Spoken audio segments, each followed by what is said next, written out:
Good morning, children. Сәлеметсіңдер ме, балалар? Бүгінгі біздің сабағымыздың тақырыбы commands. Қазақша командалар. Мына бізде жаңа сөздер бүгін өтетін. Енді сол жаңа сөздерді бір-бірден қарайық. Мына суретте біз не көріп тұрмыз? Бұл суретте біз мына иттің жерді теуіп жатқанын көріп тұрмыз, я? Жер тепсіну ағылшынша stamp your feet болады. Жер тепсіну stamp your feet. Тағы бір рет қайталаймыз. Stamp your feet. Stamp your feet. Келесі сөз. Бұл суретте біз мына қыздың секіріп жатқанын көріп тұрмыз. Секіру ағылшынша jump болады. Қайталаймыз. Jump. Jump. Келесі суретте біз мынау кісінің отырып жатқанын көріп тұрмыз, я, орындыққа.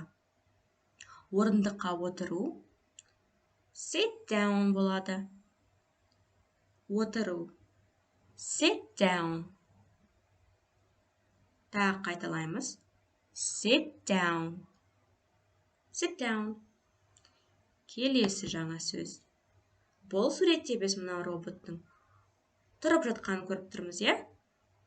Тұру немесе тұр ағылшынша stand up. Stand up. Келесі сөз clap your hands. Бұл суретте біз шапалақ ұрып жатқанды көріп тұрмыз, я? Шапалақтап жатқанды көріп тұрмыз. Шапалақтау ағылшынша clap your hands болады. Яғни шапалақ ұр, шапалақта. Clap your hands. Тағы бір рет қайталаймыз. Clap your hands.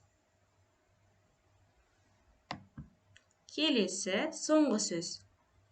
Бұл суретте біз мына қыздардың билеп жатқанын көріп тұрмыз, я? Билеу ағылшынша dance болады. Dance. Ал енді бір-бірден бүкіл сөздерді қайталап шығайық. Stamp your feet. Jump. Sit down. Stand up. Clap your hands. Dance. Осы 6 сөзді келесі сабаққа дейін жаттап алыңдар. Келесі сабақта сұраймын. Осымен сабақ аяқталды. The lesson is over. Goodbye.